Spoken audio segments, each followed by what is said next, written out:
Hello everyone, welcome to net मार्गदर्शन।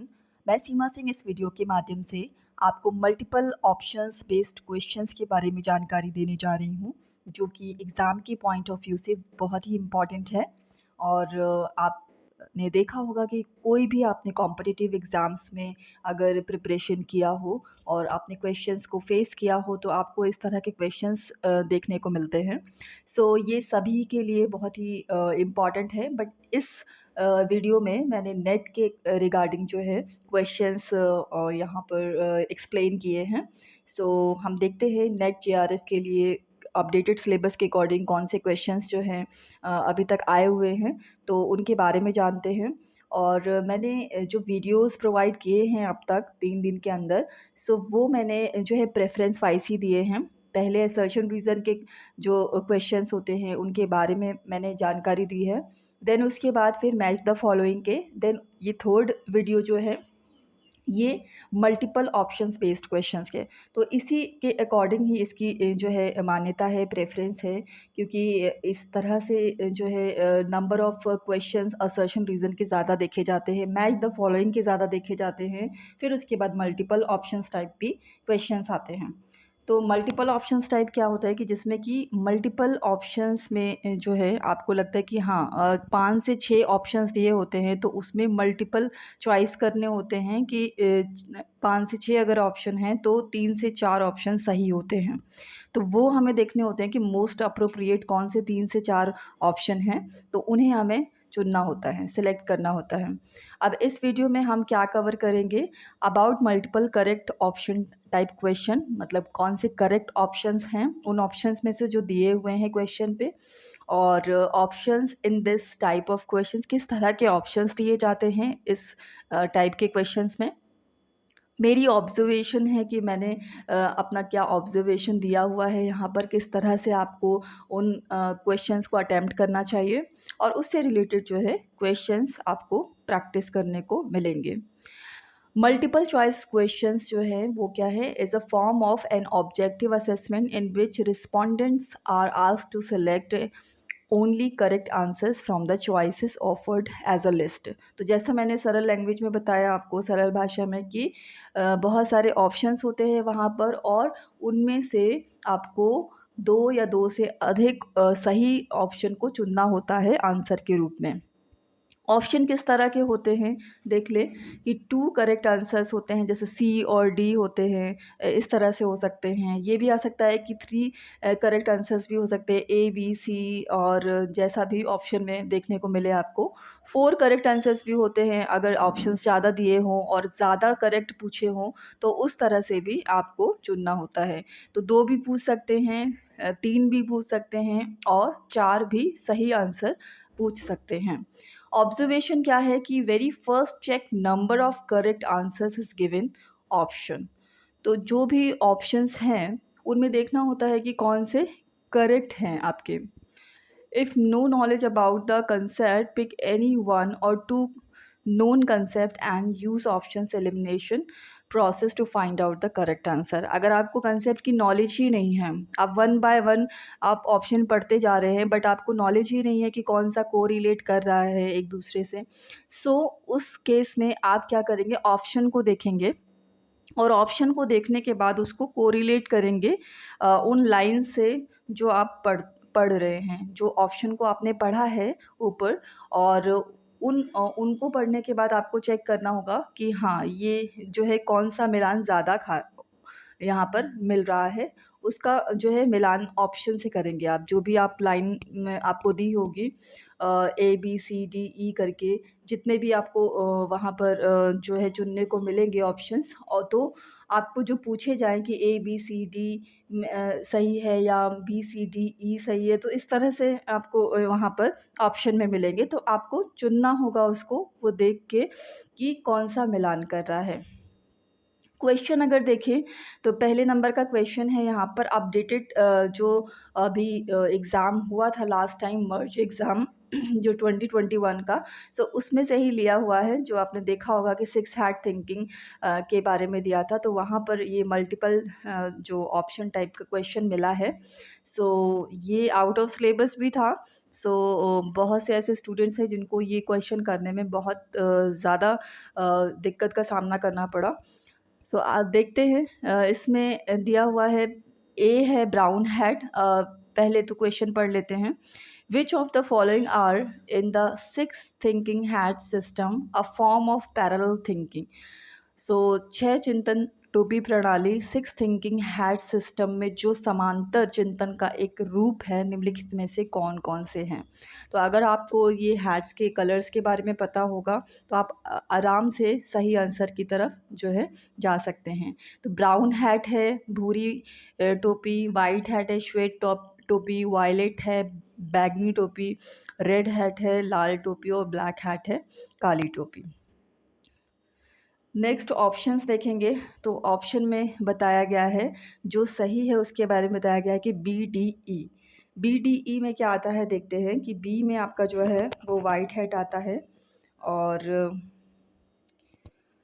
D में आता है रेड हैट, और ई में आता है ब्लैक हैट। तो आपने देखा होगा कि जब मैंने लास्ट टाइम पे मैच द फॉलोइंग का क्वेश्चन कराया था तो इसी से रिलेटेड क्वेश्चन आया था और हमने उसको कलर के अकॉर्डिंग जो है मैच किया था। तो यहाँ पर भी वही है कि इसमें कलर ब्राउन नहीं होता है और वायलेट कलर नहीं होता है। बाकी जो है ये रेड और ब्लैक और वाइट ये तीन कलर होते हैं।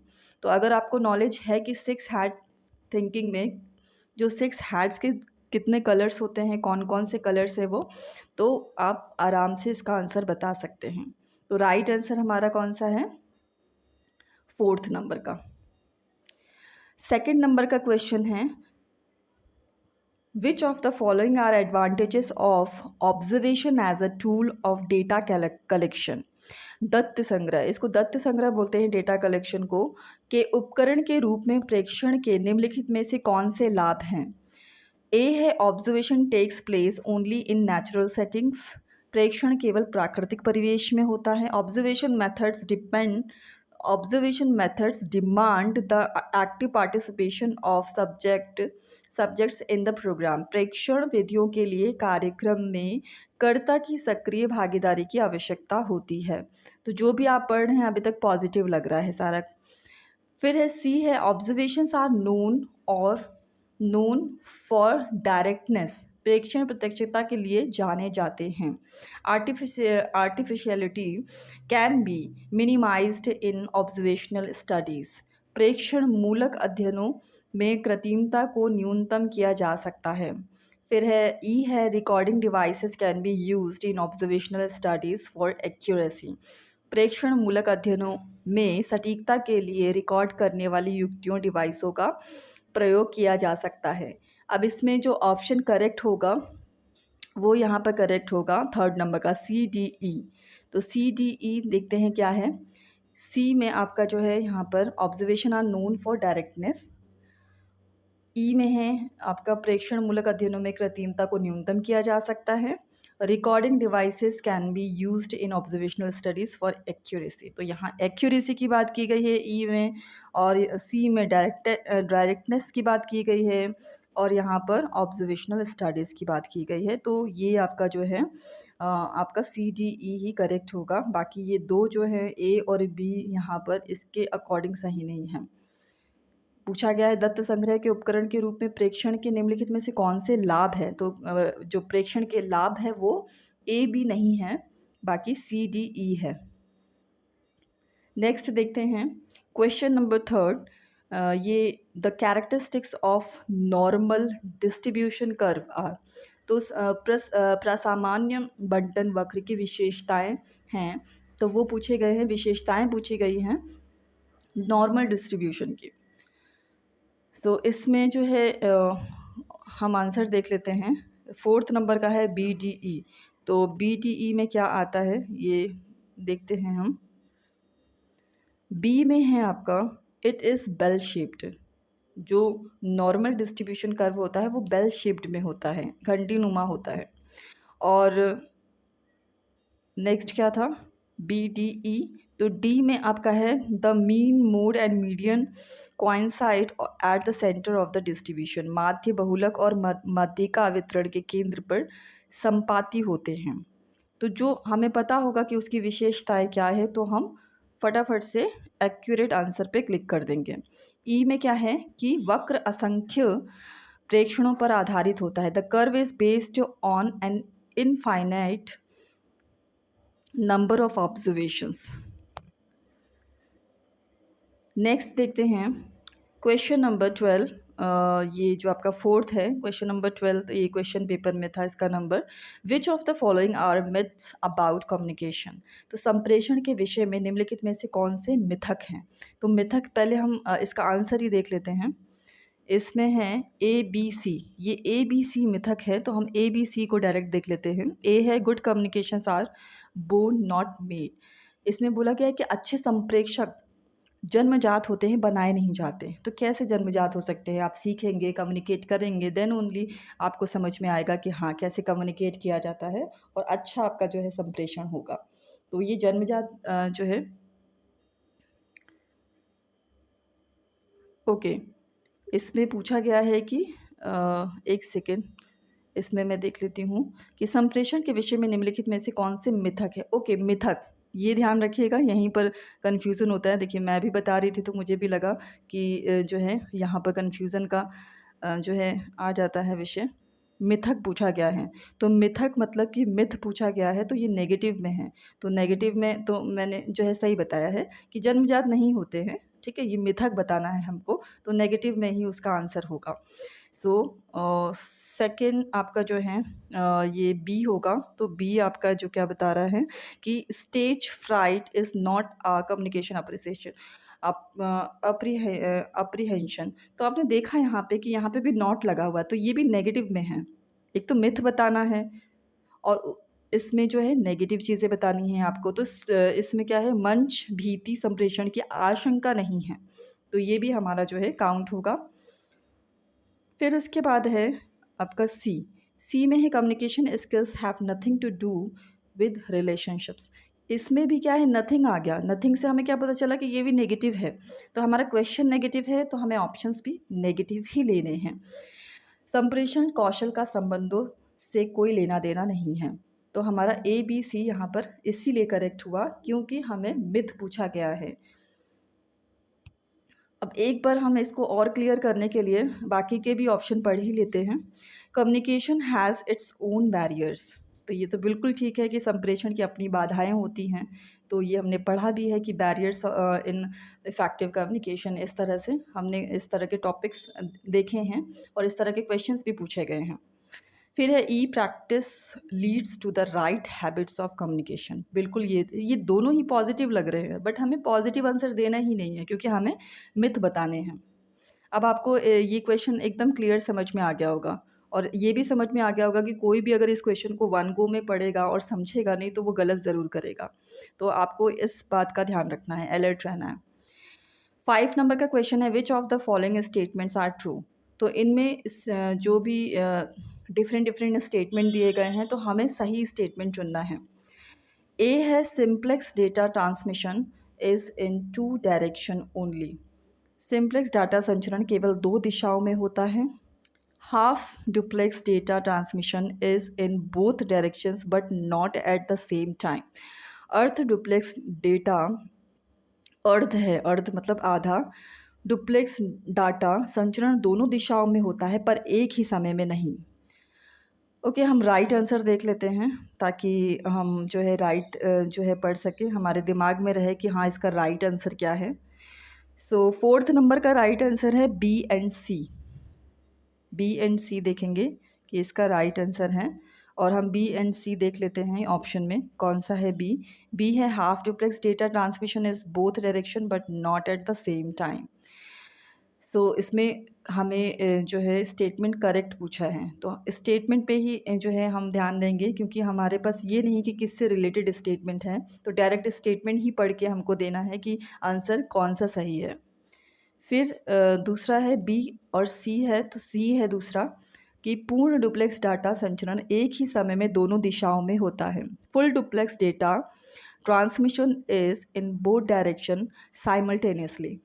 सो हमारे ये दोनों करेक्ट स्टेटमेंट हैं, तो हमने ये 2 करेक्ट स्टेटमेंट बता दिए। नेक्स्ट है question number 6। Which of the following green house gases, यहाँ पर बेसिस लिखा हुआ है।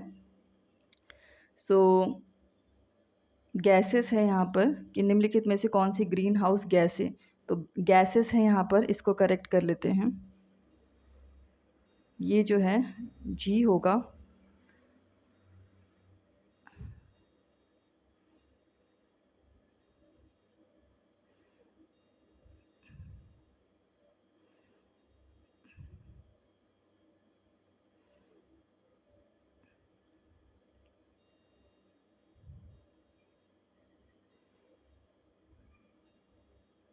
ओके, तो बी की जगह हमारा ये जी होगा।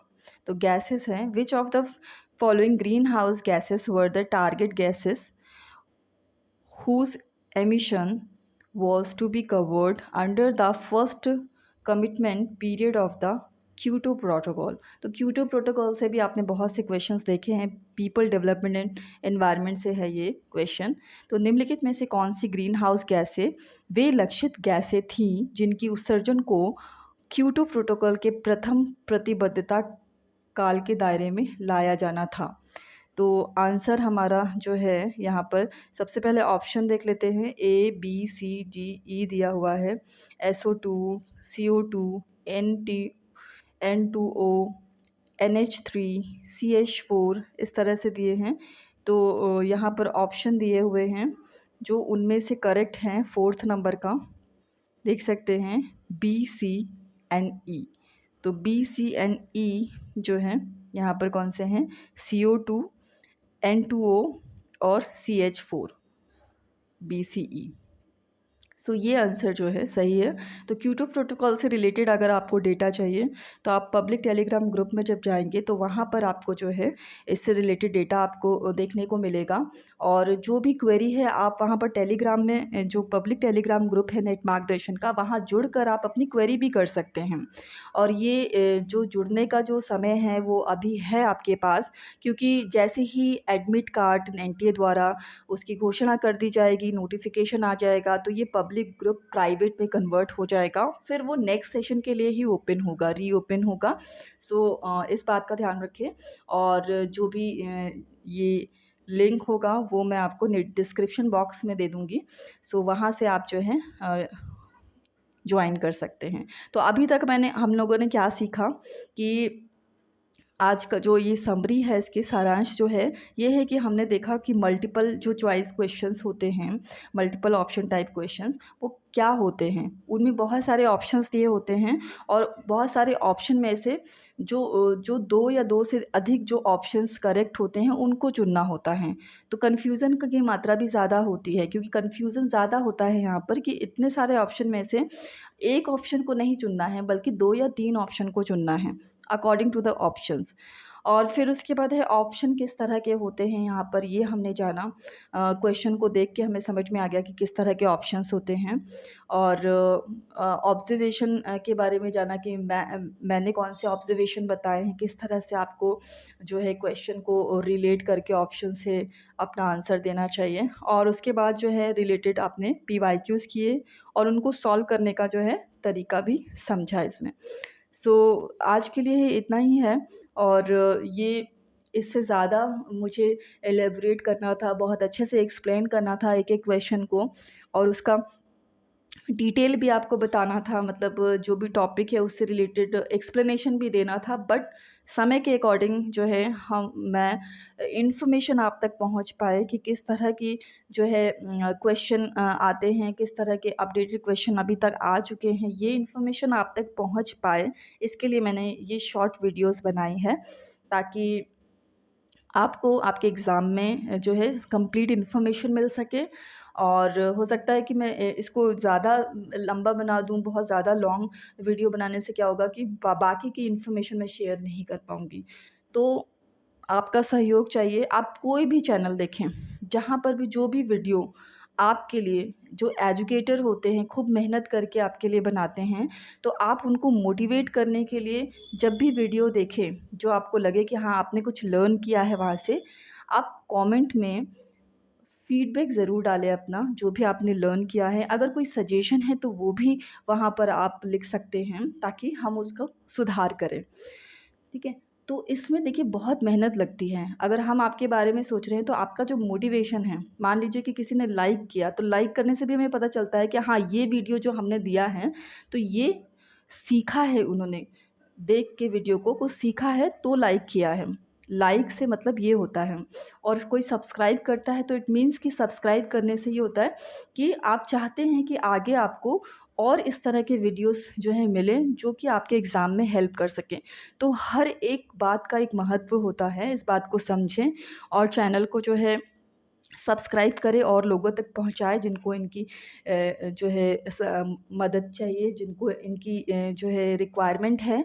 और हमारे टेलीग्राम ग्रुप से जुड़िए ताकि आपकी प्रैक्टिस हो सके इन इस तरह के क्वेश्चन को कैसे अटेम्प्ट करते हैं, इस तरह के क्वेश्चंस फेस करिए। और भी क्वेश्चंस आपको प्रैक्टिस करने को मिलेंगे जो आपके एग्ज़ाम में हो सकता है कि आपको देखने को मिल जाए या उससे मिलता-जुलता कोई क्वेश्चन देखने को मिल जाए। तो thank you so much for watching this video. I hope कि आपकी तैयारी बहुत ही बेहतरीन होगी, जिससे कि आप एग्ज़ाम हॉल में जब भी क्वेश्चन को फेस करेंगे तो आपको डर नहीं लगेगा। Thank you so much and God bless all of you. All the very best.